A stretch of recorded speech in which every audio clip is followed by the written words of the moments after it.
duara ilikuja ikaporomoka, ikanipiga mguu ukavunjika. Ni simulizi ya mzee Malko Bugonzo, mkazi wa Geita, aliyepata ajali ya kuvunjika mguu wakati akifanya shughuli za uchimbaji wa madini, ambapo amesema mguu bandia anaotumia kwa sasa amedumu nao kwa zaidi ya miaka 20 na umeanza kuharibika.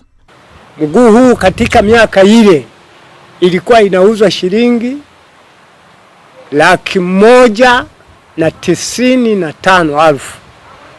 Ndipo niliununua huu mguu na kuanza kufanyia mazoezi. Nilikaa ndani ya hospitali muda wa miezi 2.5.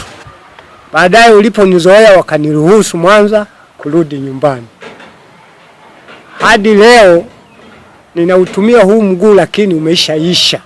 Mzee Malko anasema mguu huo unapatikana katika hospitali ya Bugando jijini Mwanza kwa gharama ya shilingi milioni 1.5, kiasi ambacho yeye na familia yake hawana uwezo wa kumudu gharama hizo. Umeisha, unanisumbua katika namna ya kutembea, katika namna ya kufanya shughuli zangu. Unaona? Ndio maana unaona kwamba nimefunga hata mipira. Wakati ulikuwa mpya, ulikuwa ni kubana mkanda tu hapa na ulikuwa hauniumizi, lakini sasa hivi umeshaniwekea hata vidonda kwenye sehemu ya goti na ninashindwa kufanya kazi ngumu, na mimi sina uchumi wowote wa kuweza nikaipata ile fedha. Kwa hiyo ninaomba msaada kwa wasamaria wema, aliye nayo basi aweze kunisaidia.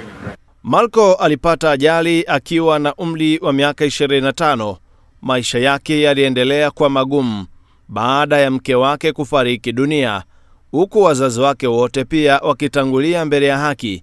Ingawa ana mtoto mmoja wa kike, kwa sasa anaishi kwa balozi aliyempatia hifadhi wakati akitafuta msaada wa kupata mguu bandia. Lakini wakati mguu wake ulikuwa haujaharibika, alikuwa na uwezo kabisa wa kulima, ana uwezo kabisa wa kuendesha baskeli, ana uwezo hata wa kufanya kazi mbalimbali.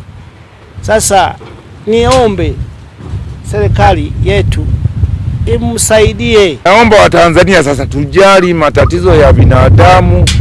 Wanaumwa, wana matatizo, wana nini? Tuchangie hao watu. Binadamu tuangalieni ubinadamu, tusiangalie starehe. Kwa yeyote atakayeguswa na hali yake na kutaka kutoa msaada, anaweza kuwasiliana naye kupitia namba 0787 35 81 86.